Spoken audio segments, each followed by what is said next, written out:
Well, I welcome you again this afternoon for the last session of this conference. It's a very important session, like of course all the others were, but this is again a little bit different from the others. And we are, with all the information and knowledge and experience we gained, additionally to what we had already in the last sessions, and we are going to use this in such a way that we are going to look in the future. That is always nice to do, but it's also very difficult, and it should be done. And we always know that when you look in the future and you have a future plan, that after 5 years, when you look back, it will be different from what you expected.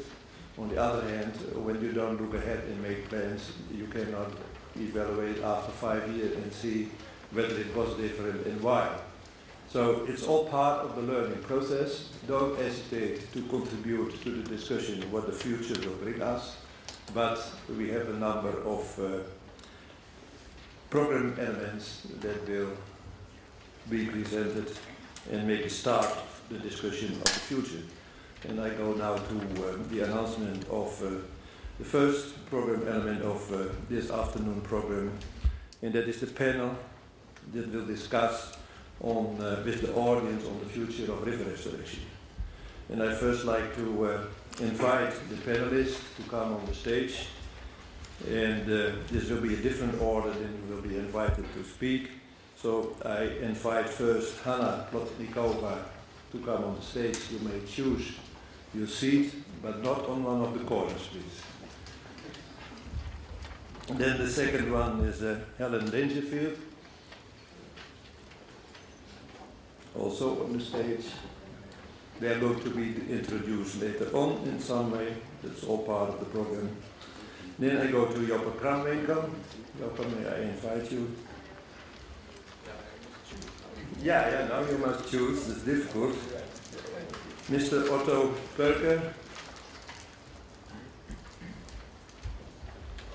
Mr. Andrew Kerr. Mr. Helmut Belancek.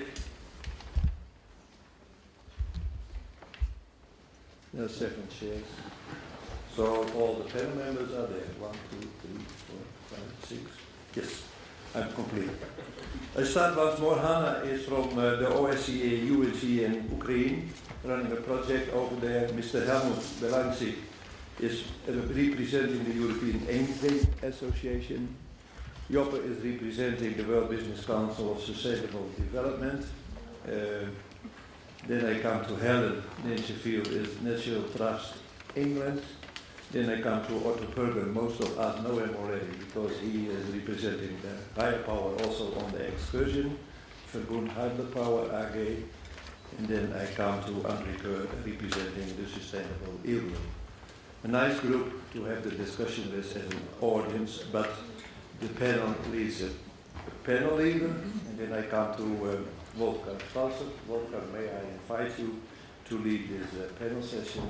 Wolfgang was the ICPR president in 2012, and he should be used to handle these type of difficult situations where different opinions need to go together to make a target for the future. Success, all of you. Wolfgang, may I invite you? Thank you, Bart, so much. Good afternoon, ladies and gentlemen. Good afternoon, my panel contribution makers. I'm coming in the name of the ICBDR, and as you know, the ICBDR is the most international river commission we have in the world, with 15 members, but 19 countries within the Danube Basin. Why, I suppose, why have been me chosen to chair this? Bart already told you I have an experience as a president, but I think it is the Danube and the Danube Basin with these challenges in the development of river restoration. And I can give you some examples which have been solved, I think, in a successful way. This is For instance, you visited yesterday the national park. This is a transboundary activity in river restoration.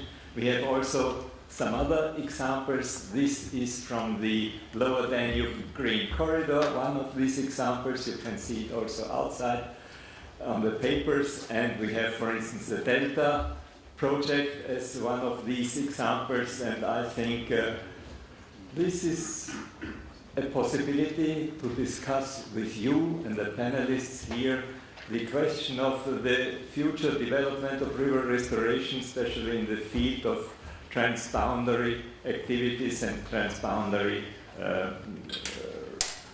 transboundary necessities. Therefore, again, we have 40 minutes. I used in the meantime 2 minutes. Bart is not counting in this 40 minutes. You have now 15 minutes with my 3 ones, so we have 18 minutes and 20 minutes are then for general debate. I would like to start immediately with the ladies, and here I would like to start with Helen Dangerfield. Would you be so kind and give your short ideas, 2 minutes, maybe 2.5? You need a microphone, it's over there.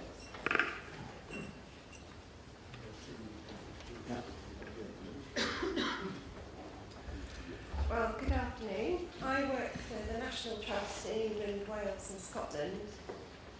This is a non-governmental organisation, it's a charitable organisation, but it is subject to an Act of Parliament from 1907 which governs us and ensures that land and heritage that we own is looked after for future generations. So the land that we have can't be sold, it belongs to the nation and we look after it.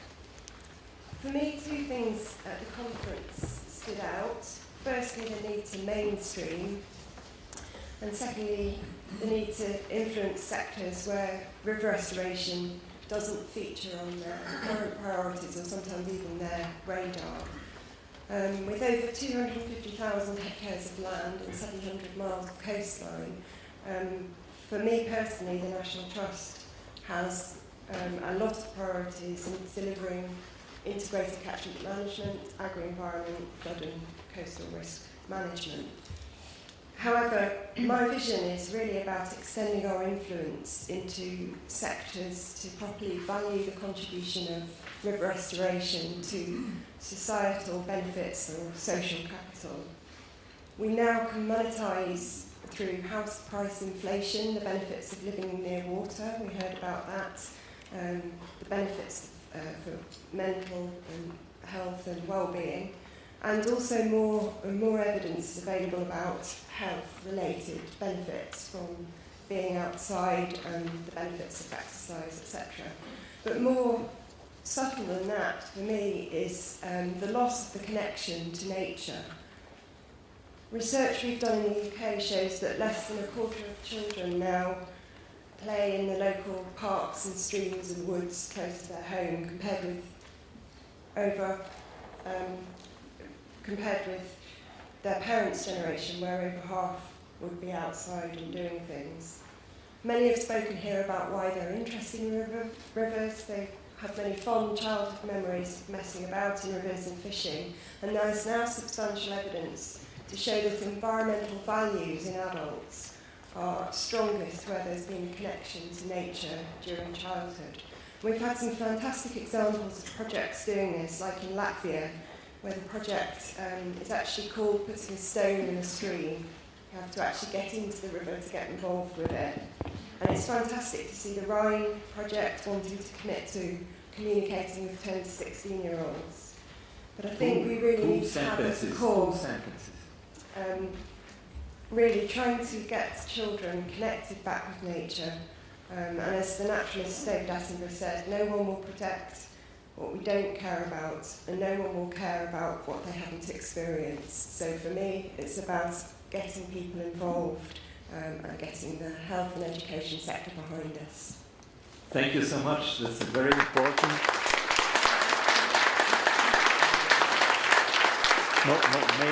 May I now move the mic? You see, river restoration means a lot of benefits for the ecosystem. One of these benefits is especially according to the fish feed, and therefore I'm happy that we have on board Helmut Belanczyk, who is responding the ideas of the European Angling Association. 2 minutes for you, please.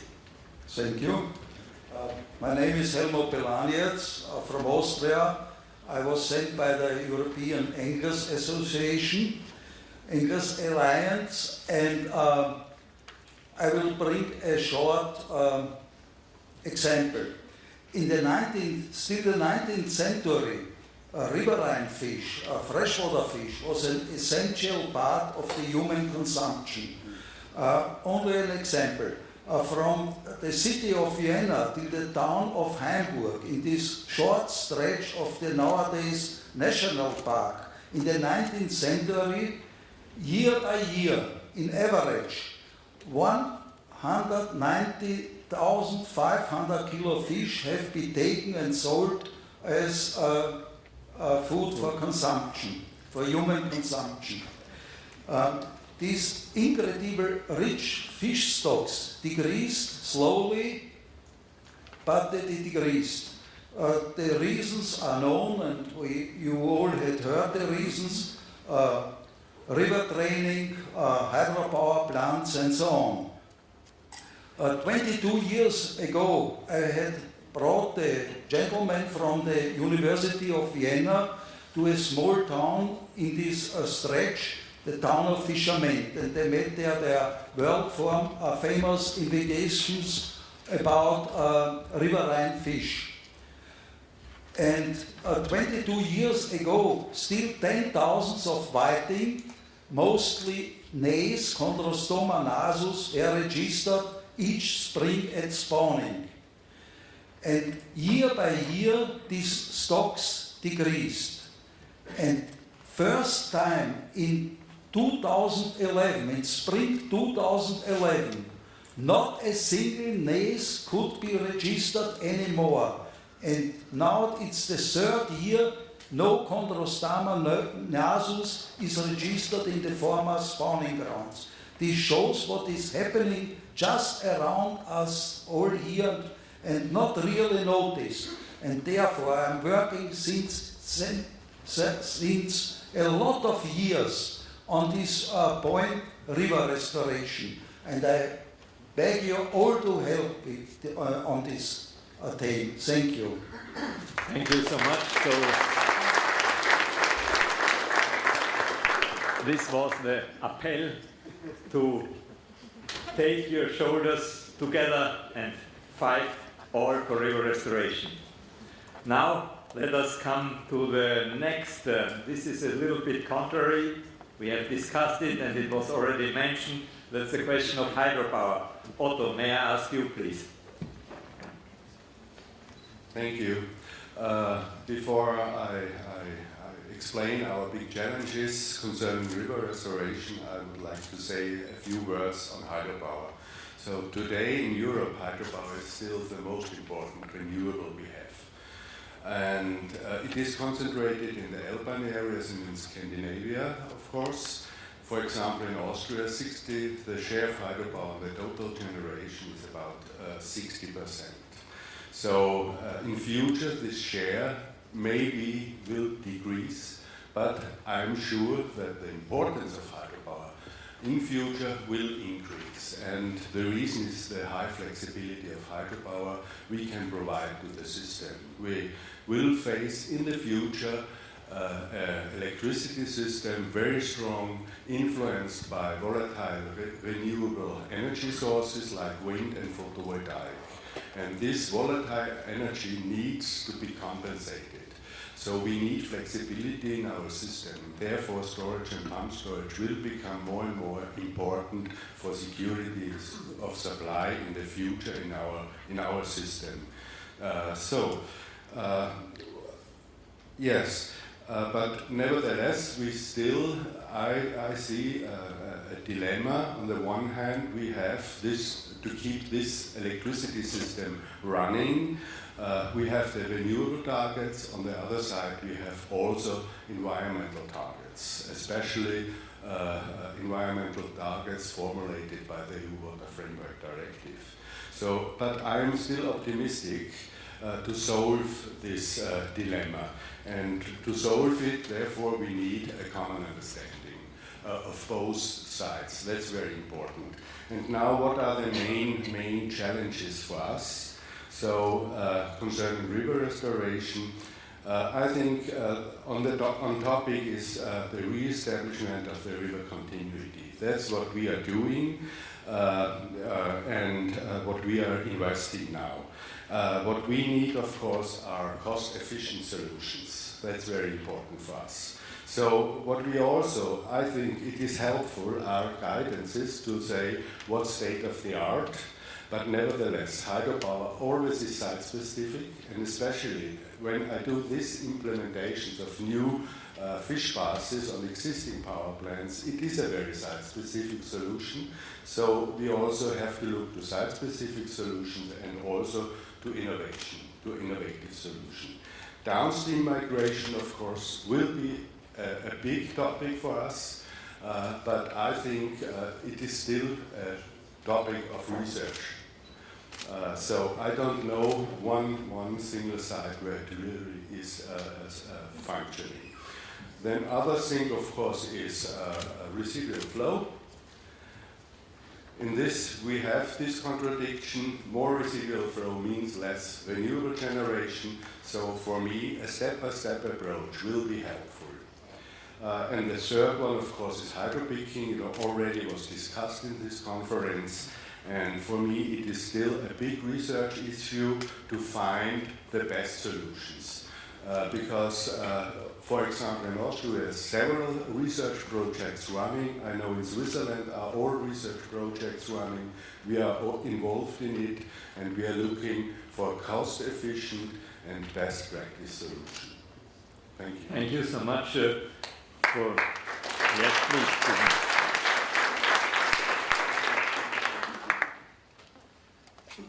In the connection with hydropower, for me it is positive that the hydropower companies, some of them, let me say, are free for cooperation with us, with the people who are interested in nature conservancy, are interested in river restoration, are interested in bettering the ecosystem itself. And therefore, I think,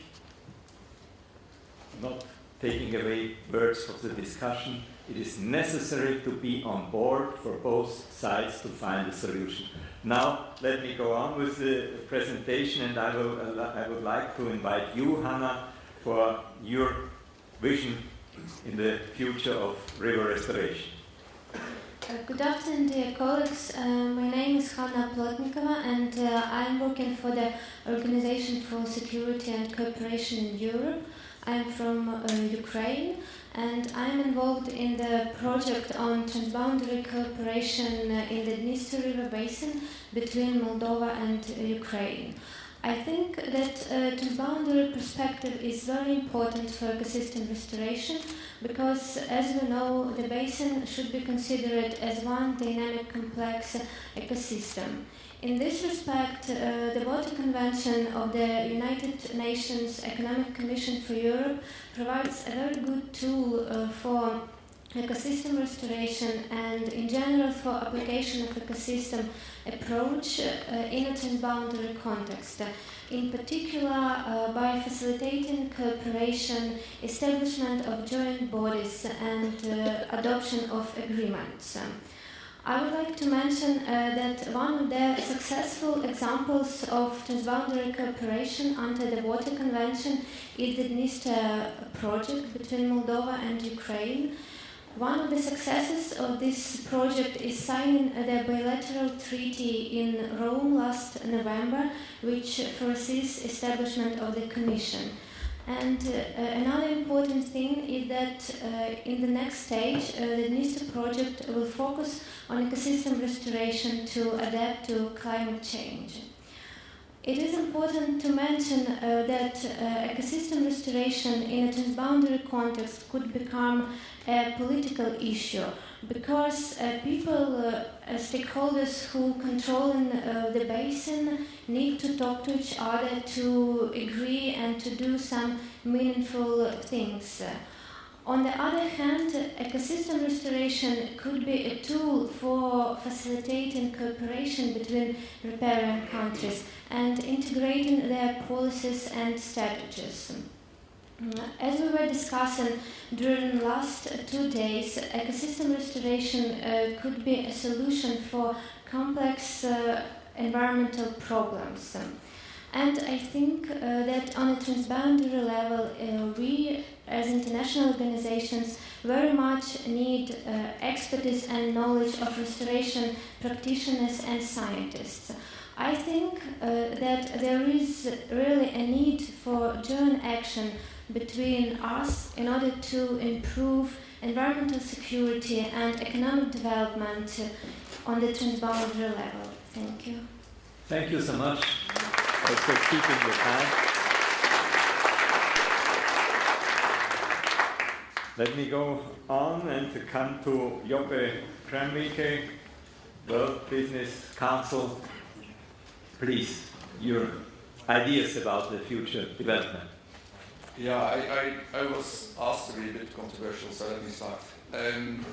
I represent 200 global international companies, and I just want to reassure you that among those companies, we are very much concerned about these global challenges in front of us, and we are now recently going through a reflection what we as a business community can actually do to address that.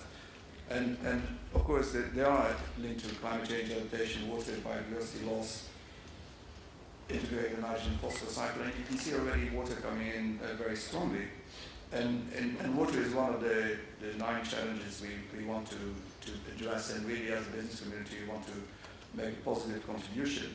But when I sit here in this conference and I look again at the program, I see hardly any business contribution to the program. So why is that? Why are there not more business people at the table? I'm sure there's quite a bit going on there, but they're not here. So one of the things which I'm a bit concerned about is that we don't speak the same language. My boss, Peter Bakker, was in Stockholm, and he really made a case, and he said, if your business community talks about risk, managing risk is bread and butter. So if we communicate to the community, that community, translate your words into risk. Now risk automatically means money. Okay, we translate it in money. Now, one of the things why we are in the state where we are today is because we don't integrate environmental and social components in the money bit. So it is really very crucial that when we talk about risk, that we are, including social and environmental risk into that, and that's why we need you in order to do that for us or help with us. So I have it here with me. We launched in Stockholm a paper about valuation of water from a business perspective, really trying to see can we reach out and bring those externalities into our business decisions, and really would like to apply that as much as possible in real cases where we can actually do that. And Jamie's here, and she will be talking very soon. We'd like to work with organizations like Wetlands International to actually make that happen. There's a willingness there to collaborate, but we actually have to start to make two communities who apparently not necessarily talk the same language, but want to do exactly the same things, talk to each other. So if that happens, then I'm 100% sure that financial money will flow to river restorations, and that we can look forward to a much more balanced ecosystem. Thank you. Thanks. This is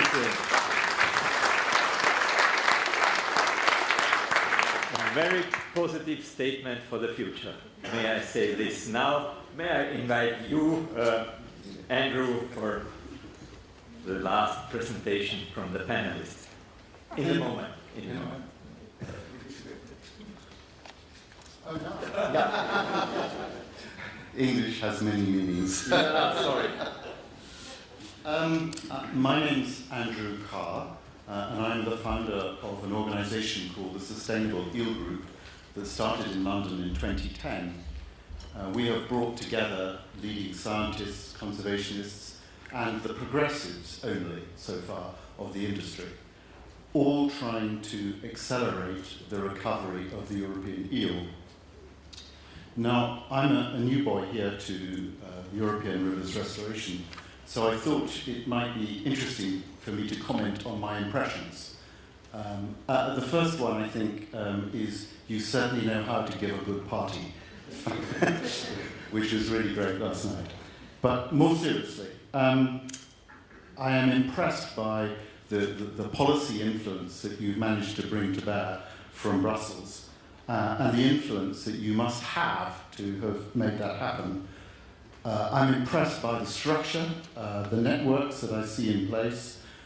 You've clearly got some resources, and we all want more. You've got knowledge, and you've got examples of great practice. So, the future is all in front of you. The next bit is the leadership, and that is what your challenge is, everyone in this room, to go and make it happen. So, if you're going to go and make it happen, I'm going to encourage you to use the eel as an issue. It creates great passion, great energy, and of course, because it's critically endangered, it attracts lots of money. Thank you. Thank you.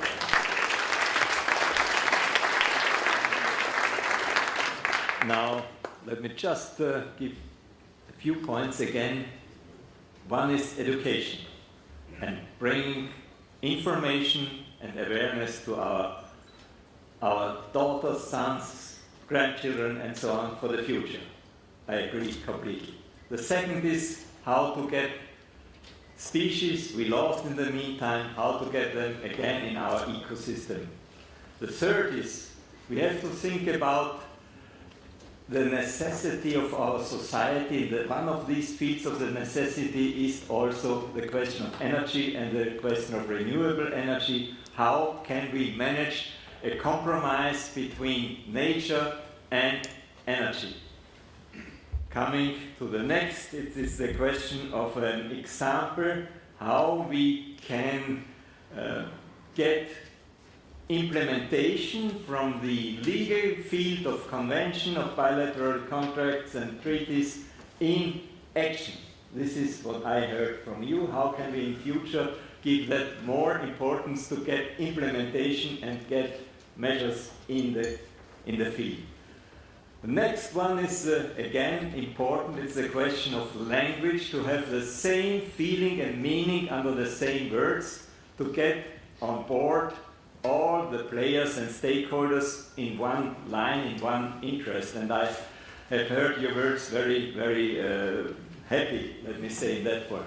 And coming now to the last point, this is the question of leadership. I think leadership is one question, you pointed out very good. Teamwork is the other question. So now it's your time, the team, the audience, to ask questions to our panelists. Please raise the hand. Who is the first? Who is not so shy as all the other? Somebody is shy? Not shy? Yes, here, the lady in front, please.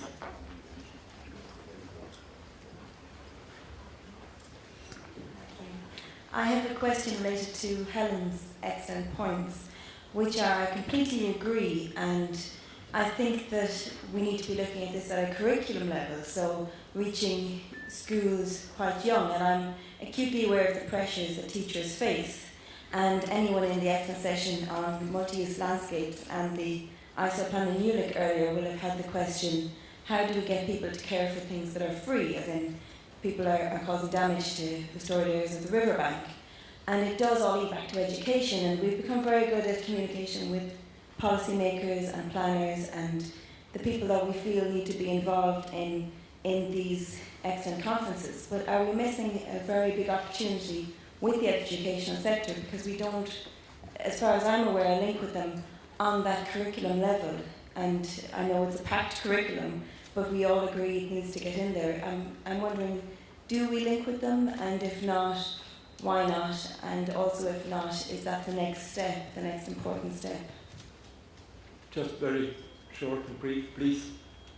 I think we do in some cases, but it could go broader than education in the formal sense to getting people, children, connected again through play and informal things such as forest schools and river play that many of the organisations here might be doing, but we're not necessarily accomplishing on a big scale. So some of the statistics about children watching television, playing computer games, the amount of time they spend doing that, perhaps it's an opportunity for business to contribute to some of the effects of that in terms of getting people back involved with nature. And do these conferences need to link in with national educational conferences on that level? Is that something that as Europe, as opposed to just the UK, we should be looking to do? I would suggest so, yeah. Okay. There is a, besides Phil Weller, there is a question. Matthew Reddy, International River Foundation. Just a question, I guess, to Otto there, and building on that little chat we had before, and perhaps I can reference Yopa in this one as well. All power generation at the sort of base load level needs water, not just hydropower. So a large amount of coal fire or gas or nuclear energy uses river resources. And I guess it's the energy sector, not just the hydropower sector, but the energy sector as a whole that really needs this water.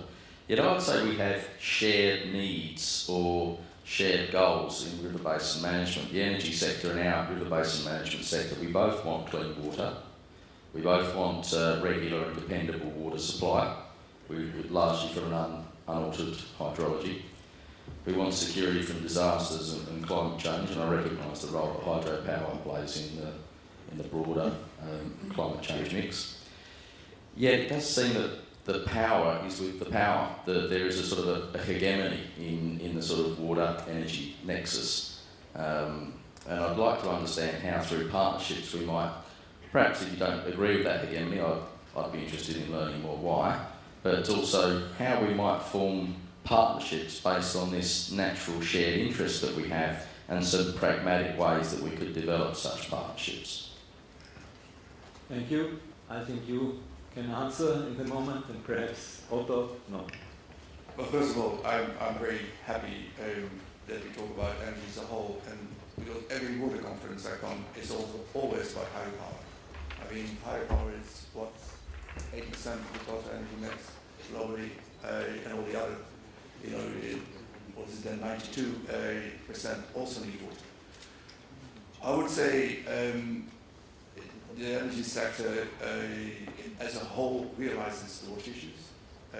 Whether they have come to the front and actually be part of the sector you present, the shared basin management, the answer is no. I don't understand yet why.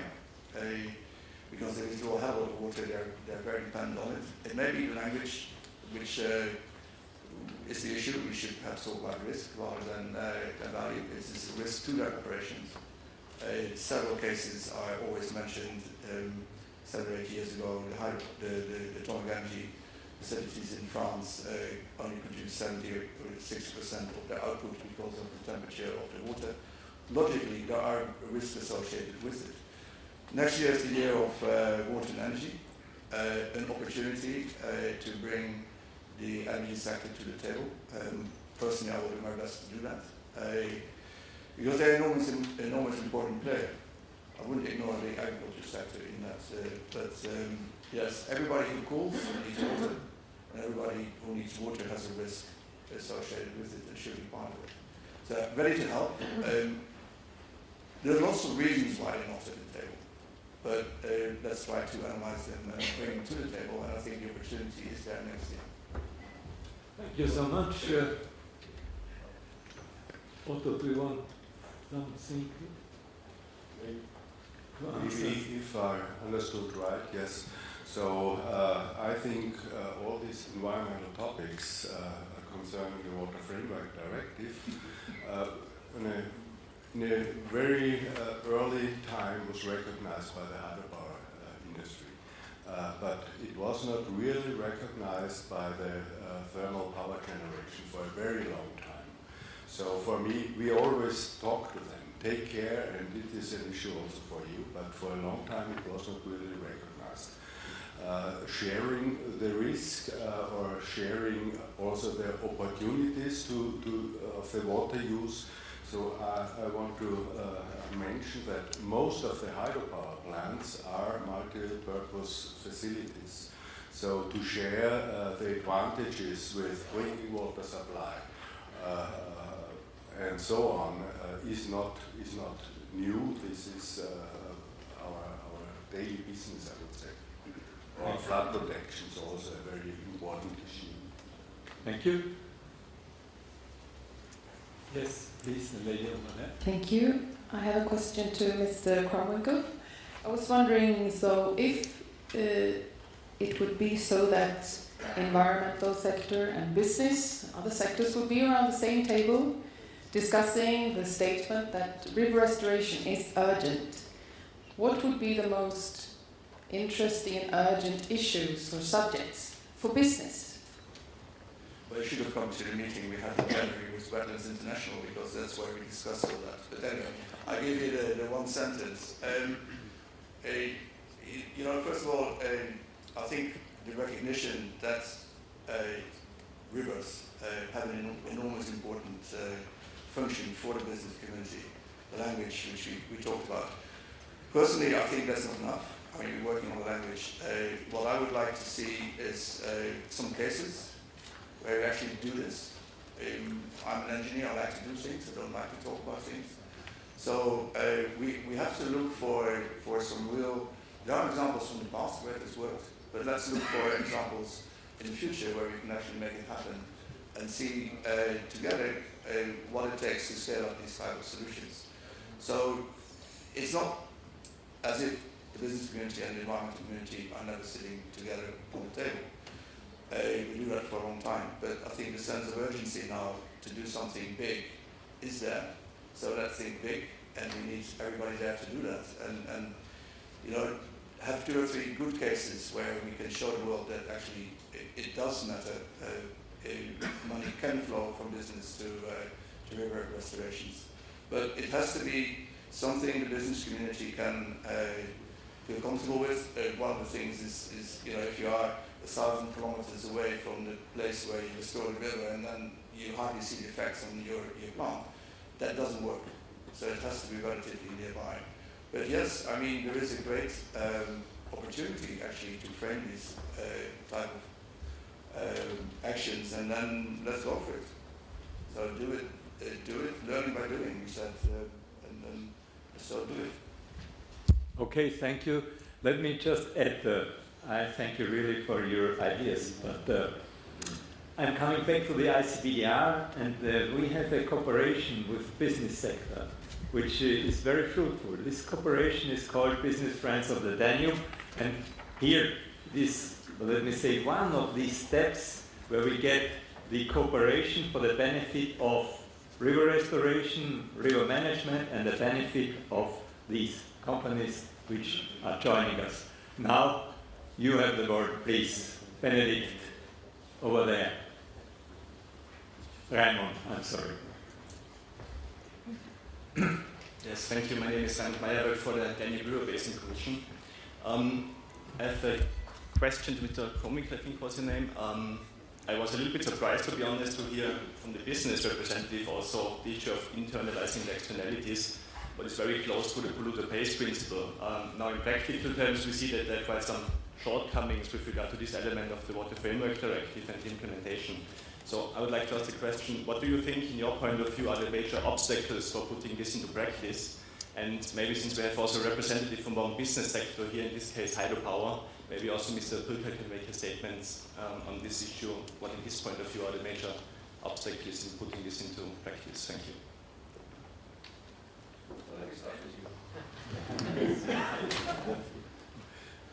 So, for me, I think this topic is not new.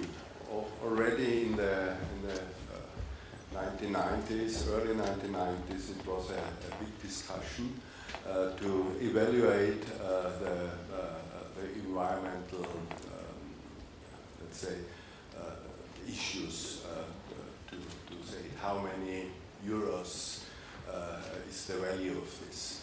And at that time, I think it failed. So I'm not sure if it will be successful today to have the right balance by evaluating it in money. So I think we need another system to evaluate it. For example, in Austria, we have concerning hydropower plants and concerning the non-deterioration principle of the Water Framework Directive, we have developed in Austria a catalogue of criteria to balance what is of higher value. So maybe this can be one of the ways to go in this direction. Well, if you, again, I quote my boss, Peter Bakker, he's going around the world, he did it last year, saying accountants will save the world. So it has to happen. So now why isn't it happening?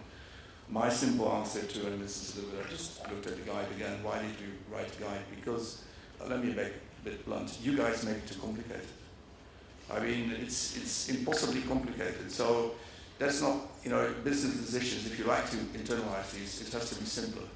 So we have to translate these very difficult concepts, all these desires to everything perfect, into something which can help better decision making. That's one of them. The other is that, of course, on the environmental side, there's a lot more knowledge about what valuation means.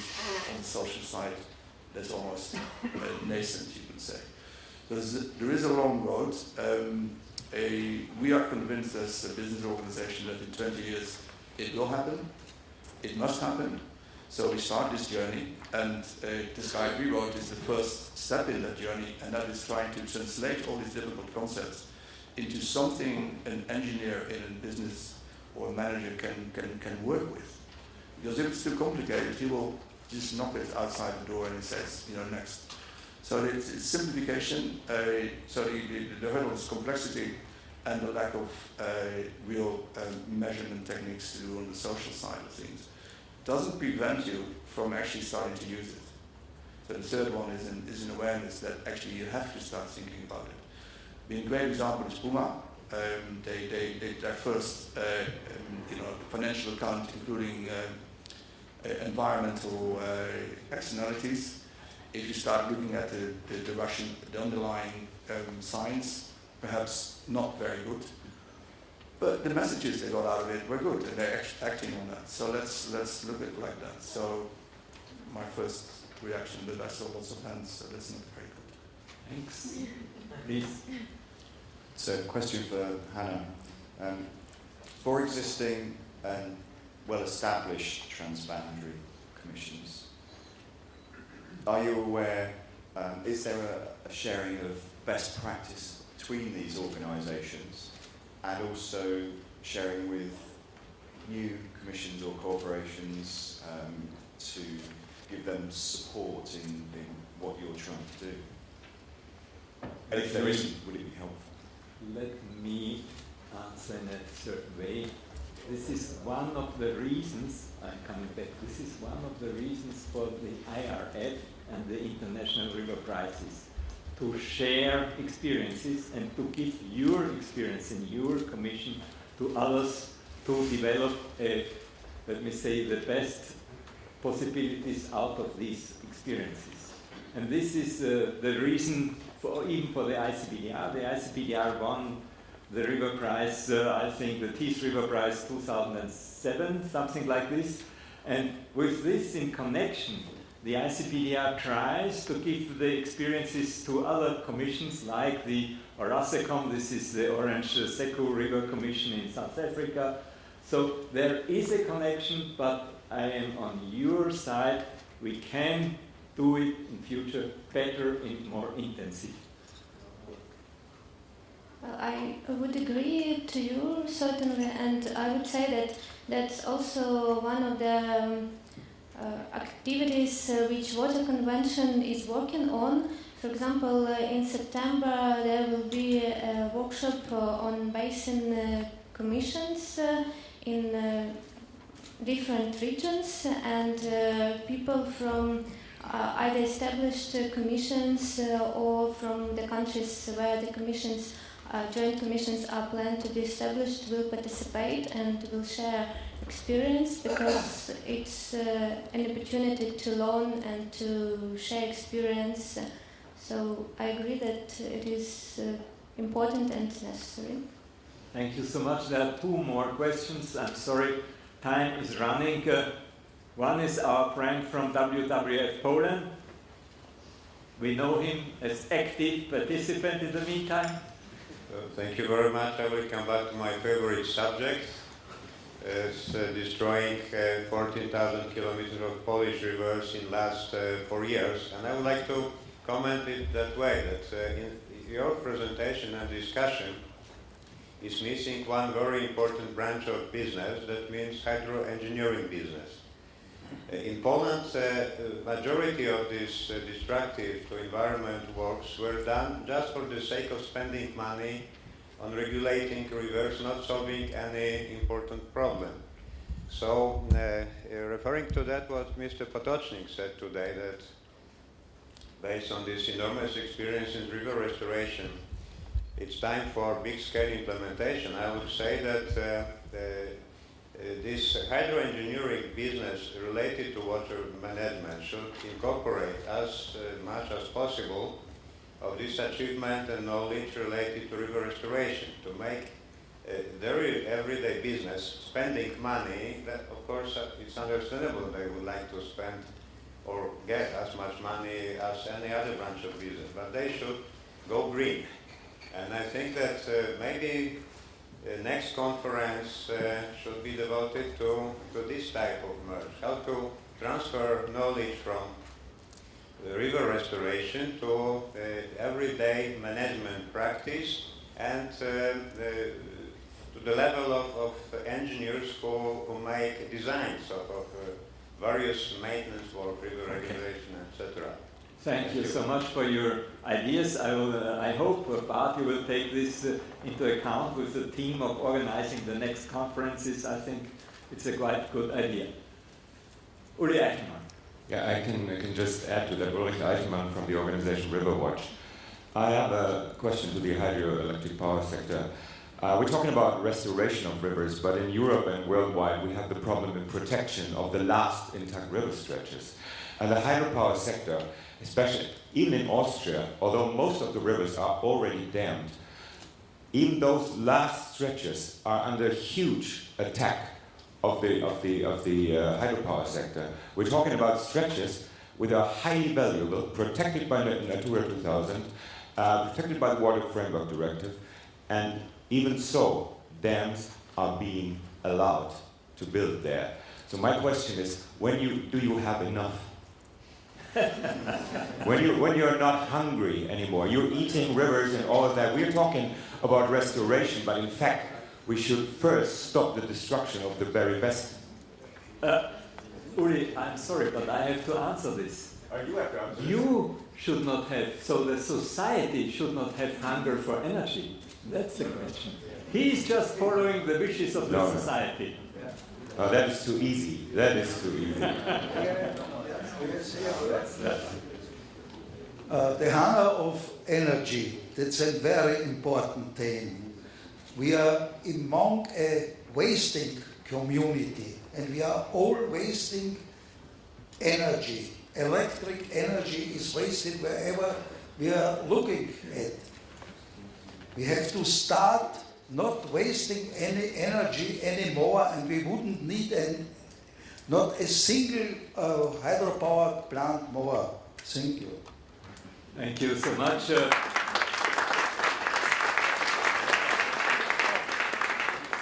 Let me come to an end of this fruitful discussion. I'm sorry, I am cutting now the words, Otto. I am, you see, I am a favorite of restoration. I'm a favorite of ecosystem bettering and so on. But nevertheless, we have to take into account that and therefore I'm very thankful to your words, we have to take also into account the necessities of the society. And here, again, it's the question of education.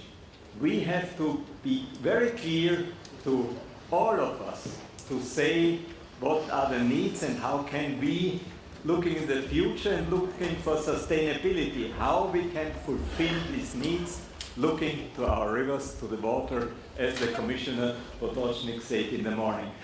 This was for me, a very important sentence and speech of the Commissioner, and my appeal is to you, bring this out in the world, and then taking everybody on board, taking the stakeholders, taking the politicians, taking the scientists and the practitioners on board with our ideas. I am looking quite hopefully in the future of river restoration. So thank you again for your contributions and thank you for your questions. Please wait for a while. Please sit down. May I thank the panelists and the chairman. Please sit down and just for a moment because I give you for the chair. For the chair, I have some special from Vienna. I don't think you have it.